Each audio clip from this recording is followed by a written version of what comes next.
So this Friday, we have a huge festival happening in Montreal for the first time, Montreal 77, celebrating the 40th anniversary of the punk movement. That will be happening at Parc Jean Drapeau. Nick Farkas from Evenco, he's the VP of Concerts and Events. He's in studio with us to tell us a bit more about what to expect coming up on Friday. This is exciting when you launch something new, and it wasn't that long ago that Osheaga was this little baby that's become this huge thing. Are you guys kind of expecting or at least hoping the same things for the punk festival? I don't think it'll ever be that big, but it's for us, it's more of a niche thing. I think the punk's always been really strong in Montreal. That's how I got into this business, booking punk bands when I was a very much younger man. And we always felt, the Padge and Dan at Greenland and Nancy, that there was a serious need to redo, bring this back and to have a forum, a place where people could see, young bands, young bands, old bands. So it's really about the celebration of 40 years of punk rock and everything, from 77 to 2017. So we're really looking forward to presenting something in a festival mode with 2 stages. We got a beer garden. We got all kinds of fun stuff for kids and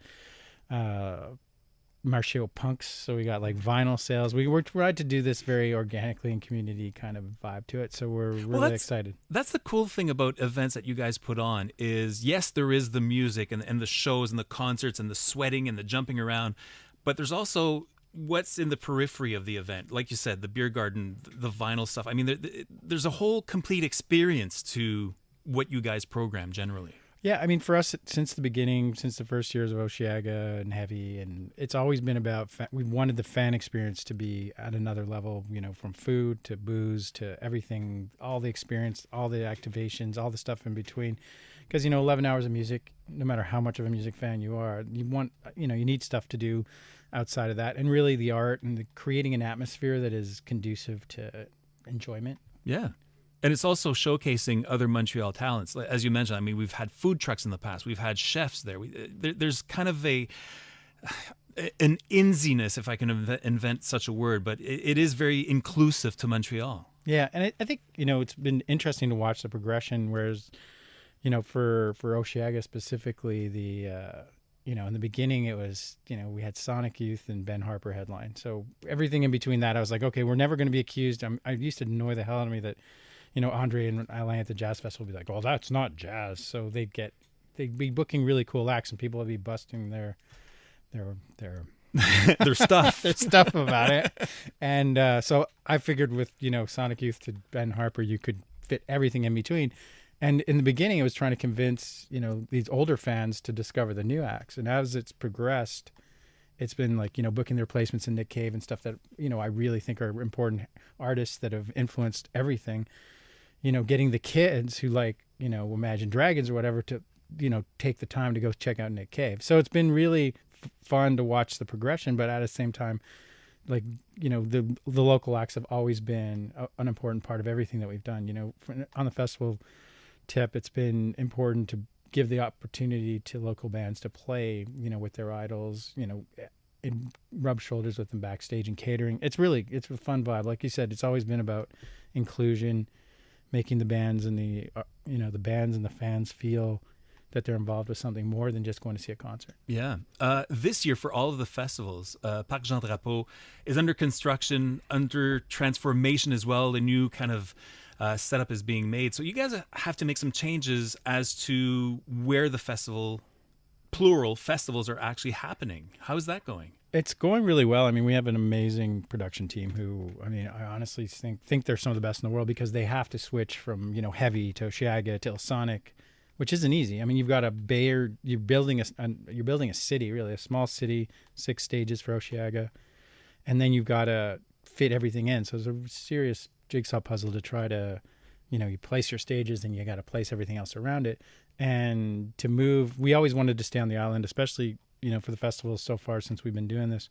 Osheaga is really feels, Parc Jean Drapeau is what makes it one of the reasons it's so special. So trying to find for the last few years that we knew we were going to be moving for a couple of years because of the work that they're doing to improve the main site. We've been going over there and like wandering around and trying to figure out where are we going to put this stage? Where are we going to put that stage? And we'll come up with ideas. And then the production guys are like, you can't do that. You have to put it over here. And then it's like arguments. So finally, this spring, I guess we finally placed everything. And since then, they've just been like jigsaw puzzling. Okay, where do we put the toilets? Where do we put the food? Where do we put this? And it's just unbelievable amount of technical.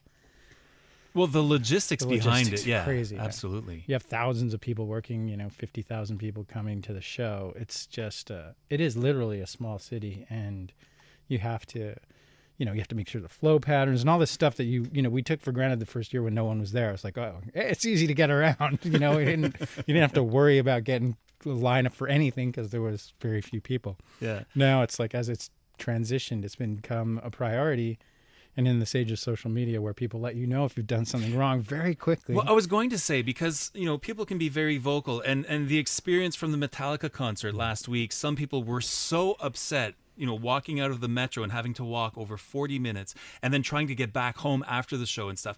How do you manage that when people get super upset for, things that happen at the events? Well, I mean, fortunately we've been, let's say, fortunate that we haven't had a lot of that happen in the past. I mean, there's the confluence. It's, that site, we've never used it before. We didn't know, we didn't expect a bunch of things to happen, and then the fireworks confused everything. So it was unfortunate. The way we deal with it is, to make sure that it never happens again, and to make sure that we have like I said before, we have a very good team that looks at things and goes, okay, well, why didn't that work? Why didn't that work? And they're very quick to change things and make sure that they don't happen again. So when we have had issues in the past, they've been momentary. For Guns N' Roses, we've addressed, the issues that we had for Metallica. I mean, the Metallica show was phenomenal, and it's unfortunate that, the out was such a problem. But to find a site, to do Metallica, like, we had no option. So the stage was too wide to fit where we're doing Osheaga this year. So we had to find, the guys were scouring the city trying to find a place that'll fit a 200-foot wide stage where you can insane. put 40,000 people. And believe it or not, there's not a lot of options. So when they found that, we were like, okay, we'll try it. When we built the stadium for U2 at Jerry, it was like, not Jerry, at Blue Bonnets, it was the same thing. You try something. There are things that are going to work. There are things that aren't going to work. And that's temporary. I mean, where we're doing Guns N' Roses Metallica, it's a one-off. We're just doing those this year because there's no other space, because the main site on the island is under construction and will be ready in 2019. So, like, just to recap, I guess it's, when bad things happen, we make sure they don't happen again. Yeah, and you learn from experiences and move forward from there. So yeah, and it's about communication too. I mean, the park and the police and everybody's got to really have a plan together. And when you've got an event that's never happened before in a place that's never happened before, that's when communication can break down. And I think, the first thing they did, get on the phone the next day, do a conference call with everybody involved to make sure that everybody knows how they're going to do this next time. And if this happens, they've got this backup plan. So I'm not concerned. I mean, for the island, 100,000 people go to the Grand Prix every year. So there's ways to get on and off the island if it's done properly. And we've addressed the issue. You have a busy couple of weekends ahead of you. You've got the Punk Festival on Friday. There's the Formula E that Eventco is associated with as well, just in front of us. And then the following weekend is Osheaga. Yeah. That's and we're doing actually the Lole White Tour too, a yoga event in Toronto on Thursday, and then we've got Lole the same weekend as Illusonic. So we're doing a bunch of new stuff this year. It's crazy. I mean, the production guys, I saw one of my production guys yesterday, and he's like, well, I'm going to be on the island for the next 4 weeks. And that's pretty much sleeping, I've seen him sleep under stage. So it's like, it's intense and it's a lot of fun, but it's an immense amount of work. And as it's grown over the years and it's just become this beast that consumes every resource that we have.